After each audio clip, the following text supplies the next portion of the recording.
আসসালামু আলাইকুম প্রিয় বার্সা ফ্যান্স, প্রিয় কুলার্স। আপনারা নিশ্চয়ই ইতিমধ্যে জানেন যে দানি ওলমোর ইনজুরিটা বার্সার জন্য একটা মেজর সেটব্যাক হিসেবে এসেছে। সামনেই কিন্তু মোনাকোর বিপক্ষে চ্যাম্পিয়ন্স লিগের ম্যাচ। নতুন ফরম্যাটে হ্যান্সি ফ্লিকের অধীনে নতুন এই বার্সা ভালোভাবে একটা ফ্রেশ স্টার্ট করবে, সেই জিনিসটাই কিন্তু আমরা আশা করছিলাম। এবং এই সময়টাতে ওলমোর মতো ইনফর্ম এবং খুবই খুবই ইম্পর্টেন্ট একজন প্লেয়ারের ইনজুরিতে পড়া এবং ইনজুরির কারণে যে আপডেটটা বলা হচ্ছে যে 4 থেকে 5 সপ্তাহ অন্তত তাকে মাঠের বাইরে থাকতে হতে পারে, এই জিনিসটা অবশ্যই একটা খারাপ ব্যাপার হিসেবে এসেছে। এবং এই মুহূর্তে চ্যাম্পিয়ন্স লিগের সিচুয়েশন ফরম্যাটটা চেঞ্জ হলেও বার্সার ভাগ্যে কিন্তু খুব একটা বেশি পরিবর্তন দেখছি না। চ্যাম্পিয়ন্স লিগের আগে আগে গুরুত্বপূর্ণ প্লেয়াররা কিন্তু এবারও ইনজুরিতে পড়লেন কিংবা অলরেডি অনেকে আছেন। এখন সবচেয়ে বড় প্রশ্নের জায়গা হচ্ছে দানি ওলমোর জায়গায় কোন প্লেয়ারটাকে খেলানো যায় এবং আসলে বার্সেলোনার এই ক্ষেত্রে স্ট্র্যাটেজিটা কি হওয়া উচিত। সর্বশেষ ম্যাচের পরে হ্যান্সি ফ্লিক পেদ্রিকে এই জিনিসটা বলেছেন। পেদ্রি একেবারে ডিরেক্ট সাংবাদিকদের সঙ্গে শেয়ার করেছেন যে স্টাইলের ফুটবল বার্সা খেলেছে, ফ্লিক সবসময় সেই জিনিসটা বলে আসছেন এবং এই ম্যাচের পর আরও একবার বলেছেন যে এমন টাইপের ফুটবলের মাধ্যমে তোমরা একটা টাইটেল জিততে পারো, যে কোনো টাইটেল জিততে পারো। অর্থাৎ লা লিগাতে বার্সার যে ফুটবলটা খেলছে চ্যাম্পিয়ন্স লিগে ঠিক একই স্টাইলে ফ্লিক বলের এই ফুটবলটা, যেখানে হাই প্রেস থাকবে, 90 মিনিট ধরে প্রেসিং করার একটা চিন্তা থাকবে, যেখানে দ্রুত আক্রমণে ওঠার একটা চেষ্টা থাকবে, বার্সার টিকি টাকা স্টাইলের সঙ্গে আরেকটু পেস আরেকটু অ্যাগ্রেশন যুক্ত করে নতুন যে একটা ব্লেন্ড দেখা যাচ্ছে সেটা থাকবে। সে জিনিসটাই চ্যাম্পিয়ন্স লিগের জন্য বা যে কোনো টাইটেলের জন্য খাটে। বার্সার সেই ব্র্যান্ড সেই স্টাইলের ফুটবলটাই ফলো করা উচিত।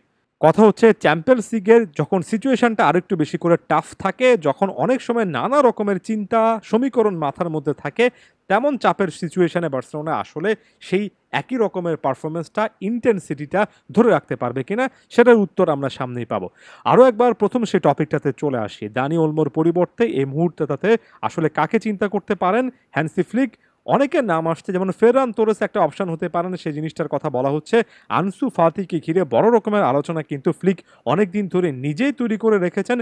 ফ্লিকের অধীনে আনসু ফাতি ট্রেনিং গ্রাউন্ডে অনেক কঠোর পরিশ্রম করেছেন, এমন কথাবার্তা বলা যাচ্ছে।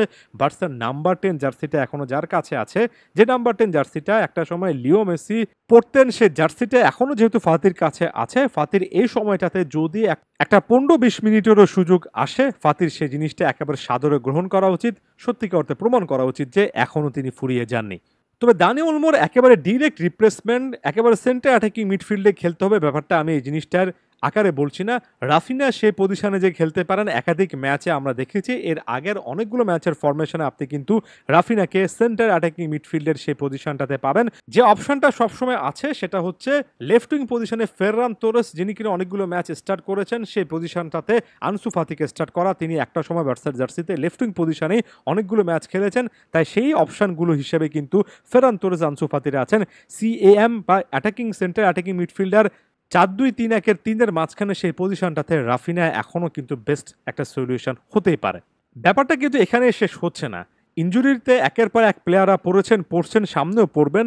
যত বেশি সময় যাবে এই টাইপের চিন্তাটা আরও বেশি কিন্তু মাথা ছাড়া দিয়ে উঠবে। একটাবার শুধুমাত্র চিন্তা করে দেখুন, জাস্ট সিজনটা শুরু হয়েছে, আমরা হাতে গোনা কয়েকটা ম্যাচ খেলেছি, এখনই এত এত প্লেয়ার ইনজুরি। আমি সত্যি অর্থে জানি না যে সামনে কি হবে, তবে একটা জিনিস আমি একেবারে ক্লিয়ারলি জানি, আমার কাছে মনে হয় এই জিনিসটা এখন থেকে হ্যান্সি ফ্লিকের আসলেই কাজ করা উচিত এবং এখন থেকে বিকল্পগুলো যতটা সম্ভব রেডি রাখা উচিত। বিকল্প ফরমেশনের দিকে যাওয়ার খুব একটা বেশি সুযোগ হয়তো বা নেই, তবে প্লেয়ারদের মধ্য থেকে একাধিক পজিশনে খেলতে পারেন সে প্লেয়ারদের উপর আরেকটু গুরুত্ব আরোপ করতে হবে, যেটা আমি এর আগেও বলেছি। এবং সত্যিকার অর্থে ফ্লিকেরও কিন্তু এই জিনিসটা ভেবে দেখা দরকার। এর আগে জাভিও চেষ্টা করেছেন, সমাধান করতে পারেননি।